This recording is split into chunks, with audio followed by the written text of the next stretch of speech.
बिहार में बाढ़ का अलर्ट। अचानक छोड़ना पड़े घर तो सुरक्षा के लिए सबसे पहले उठाएं ये जरूरी कदम। नेपाल में फ्लैश फ्लड के बाद बिहार में बाढ़ का खतरा बढ़ गया है। नेपाल की नदियों में अचानक बढ़े पानी का असर बिहार की नदियों पर पड़ सकता है। खास तौर पर गंडक नदी का जलस्तर बढ़ने से सीमावर्ती और निचले इलाकों में प्रशासन को अलर्ट किया गया है। गंडक बेसिन के पश्चिमी चंपारण, पूर्वी चंपारण, गोपालगंज, सारण और वैशाली समेत कई जिलों पर नजर रखी जा रही है। वहीं कोसी बेसिन के सुपौल, सहरसा, मधेपुरा और अररिया में भी विशेष निगरानी है। एनडीआरएफ और एसडीआरएफ की टीमें तैयार रखी गई है और प्रशासन लगातार नदियों के जलस्तर की निगरानी कर रहा है। लोगों से अपील की गई है कि अफवाहों से बचें और प्रशासन की एडवाइजरी का पालन करें।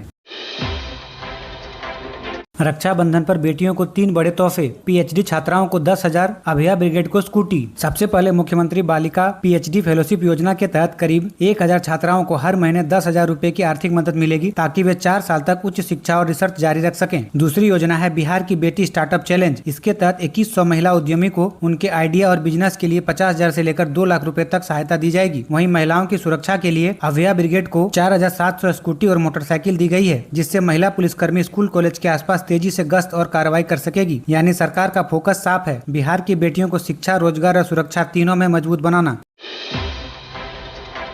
नेपाल में बाढ़ की तबाही में 25 देशों के 605 नागरिक लापता। भारत के 333, अमेरिका, ऑस्ट्रेलिया के भी दर्जनों लोग। नेपाल में आई भीषण बाढ़ ने अब अंतर्राष्ट्रीय चिंता बढ़ा दी है। रिपोर्ट के मुताबिक 25 देशों के करीब 605 विदेशी नागरिक लापता बताए जा रहे हैं, जिनमें 333 भारतीय भी शामिल है। बाढ़ से नेपाल के रसुआ समेत कई इलाकों में भारी तबाही हुई है। बड़ी संख्या में लोग संपर्क से बाहर हैं और कई पर्यटक भी फंसे हुए हैं। भारतीय नागरिकों की बड़ी संख्या लापता होने से भारत में भी चिंता बढ़ गई है। राहत और बचाव की टीमें लगातार लोगों की तलाश में जुटी है। वहीं नेपाल और चीन की सीमा से लगे इलाकों में हालात बेहद चुनौतीपूर्ण बने हुए हैं। सरकार अपने नागरिकों को सुरक्षित निकालने के लिए लगातार संपर्क और रेस्क्यू ऑपरेशन चला रही है।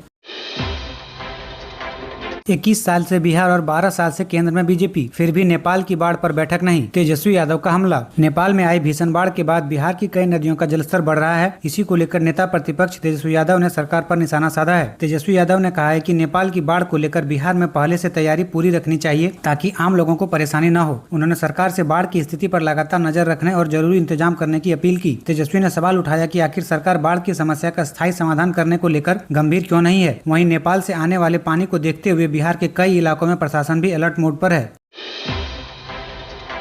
बिहार में बाढ़ के नुकसान की भरपाई करेगी सरकार। प्रधानमंत्री फसल बीमा योजना शुरू। केंद्र सरकार की प्रधानमंत्री फसल बीमा योजना को बिहार में रबी 2026 सीजन में लागू करने की तैयारी है। इसके तहत प्राकृतिक आपदा, बाढ़ और फसल खराब होने पर किसानों को बीमा सुरक्षा मिलेगी। यानी अगर बाढ़ या दूसरे प्राकृतिक आपदा से फसलों को नुकसान होता है तो किसान को आर्थिक सहायता मिल सकेगी। सरकार का फोकस खास तौर पर बाढ़ प्रभावित किसानों को सुरक्षा देने पर है ताकि फसल बर्बाद होने के बाद उन पर पूरा आर्थिक बोझ न पड़े। अब किसानों के लिए जरूरी है कि योजना से जुड़ी प्रक्रिया और आवेदन की तारीख की जानकारी समय पर लें।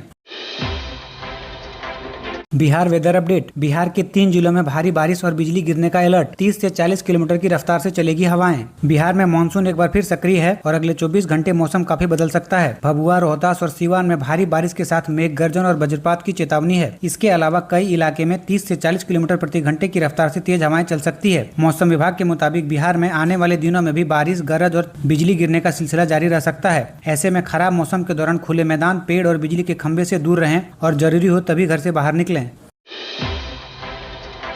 बिहार प्रशासनिक सेवा में फेरबदल। 9 अधिकारियों का ट्रांसफर। विशाल बने हाजीपुर के नए एसडीओ। बिहार प्रशासनिक सेवा में बड़ा फेरबदल हुआ है। राज्य सरकार के 9 अधिकारियों का ट्रांसफर और पोस्टिंग किया गया है। सामान्य प्रशासन विभाग की ओर से जारी आदेश के मुताबिक कई अधिकारियों को नई जिम्मेदारियां दी गई है। सबसे खास बदलाव हाजीपुर में हुआ है, जहाँ विशाल को नया अनुमंडल पदाधिकारी यानी एसडीओ बनाया गया है। इन तबादलों के जरिए प्रशासनिक व्यवस्था में नई जिम्मेदारियां तय की गई है और अधिकारियों को अलग अलग पदों पर तैनात किया गया है। सरकार का यह फैसला तत्काल प्रभाव से लागू माना जा रहा है।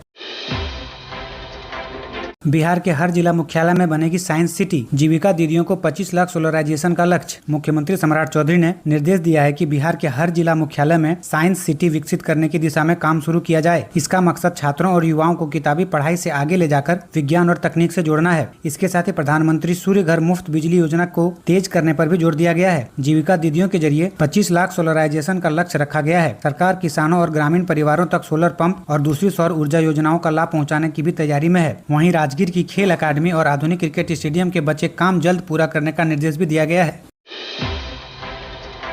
मराठी नहीं आने पर रद्द न करें ऑटो ड्राइवर की लाइसेंस। गिरिराज सिंह ने सीएम फडणवीस को लिखा लेटर। गिरिराज सिंह ने मांग की है कि मराठी भाषा नहीं जानने वाले गरीब ऑटो और टैक्सी चालकों पर तुरंत कोई कठोर कार्रवाई न की जाए। उन्होंने कहा कि नई भाषा सीखने में समय लगता है, इसलिए ड्राइवरों को मराठी सीखने के लिए कम से कम 1 साल का वक्त दिया जाना चाहिए। गिरिराज सिंह के मुताबिक सिर्फ मराठी नहीं आने की वजह से ड्राइविंग लाइसेंस रद्द करना उचित नहीं है। उन्होंने यह भी कहा कि भाषा सीखने को प्रोत्साहित करने से सामाजिक सौहार्द और आपसी विश्वास बढ़ेगा, जबकि जल्दबाजी में कार्रवाई से क्षेत्रीय और भाषाई तनाव बढ़ सकता है। अब देखना होगा कि मुख्यमंत्री फडणवीस इस अपील पर क्या कदम उठाते हैं।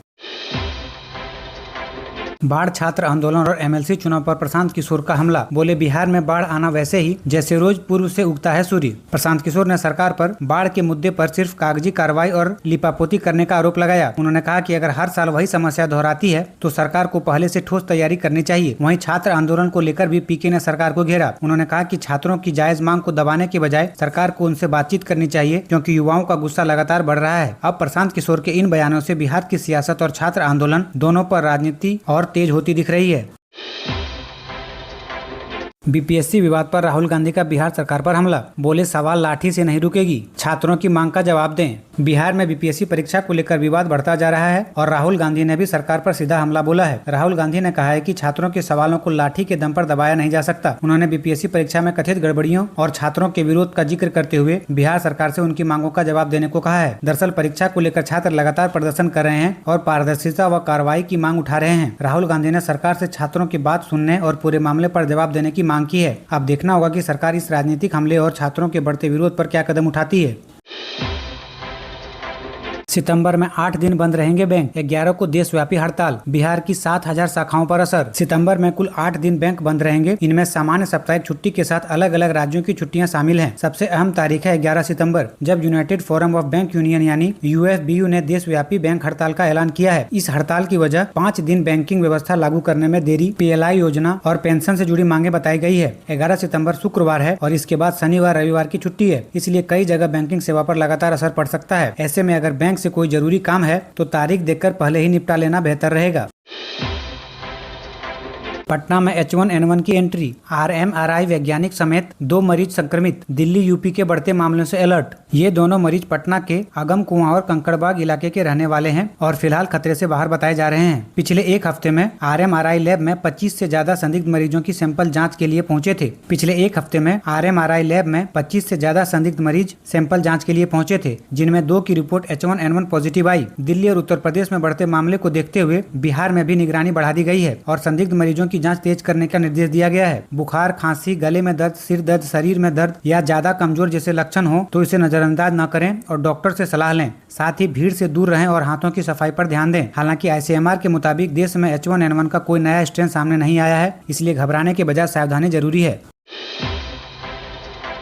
बिहार में ग्रेजुएट बेटियों को सरकार का तोहफा। 10 सितंबर तक बैंक अकाउंट में आएंगे 50-50 हजार रुपए। बिहार के ग्रेजुएट बेटियों के लिए बड़ी खुशखबरी। मुख्यमंत्री कन्या उत्थान योजना के तहत करीब 1,50,000 छात्राओं को 50-50 हजार रुपए की प्रोत्साहन राशि मिलने वाली है। सरकार ने इसके लिए 750 करोड़ रुपए की मंजूरी दी है। बताया गया है कि पात्र छात्राओं के खाते में यह राशि DBT के जरिए भेजी जाएगी। अगर आपने बिहार से ग्रेजुएशन पूरा किया है और इस योजना के लिए पात्र हैं तो 10 सितंबर तक बैंक खाते से जुड़ी जरूरी प्रक्रिया पूरी करना बेहद जरूरी है। यानी बिहार के 1.5 लाख ग्रेजुएट बेटियों के खाते में जल्द ही 50,000 रुपए की आर्थिक मदद पहुंच सकती है।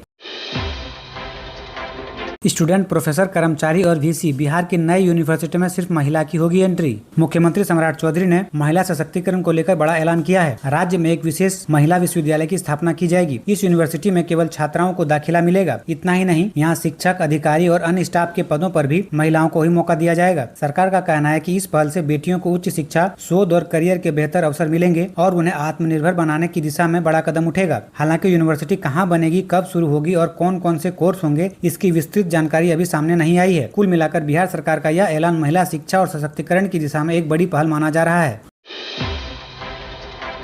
गंडक नदी में संभावित फ्लैश फ्लड को लेकर बिहार सरकार अलर्ट। मुख्य सचिव ने की तैयारी की समीक्षा। अचानक जलप्रवाह बढ़ने और फ्लैश फ्लड की आशंका को देखते हुए प्रशासन पूरी तरह हाई अलर्ट पर है। पश्चिमी चंपारण, पूर्वी चंपारण, गोपालगंज, सारण, मुजफ्फरपुर और वैशाली समेत कई जिलों में विशेष निगरानी के निर्देश दिए गए हैं। तटबंधों की लगातार जाँच, निचले इलाकों की माइनिंग और जरूरत पड़ने पर लोगों को सुरक्षित जगह पर पहुँचाने की तैयारी की जा रही है। वहीं NDRF और SDRF की टीमें को भी लगातार तैयार रखा गया है। गंडक बैराज और नदी के जल स्तर पर लगातार नजर रखी जा रही है। सरकार ने लोगों से अपील अपील की है कि घबराएं नहीं, लेकिन प्रशासन की चेतावनी को गंभीरता से लें और अफवाहों पर भरोसा न करें।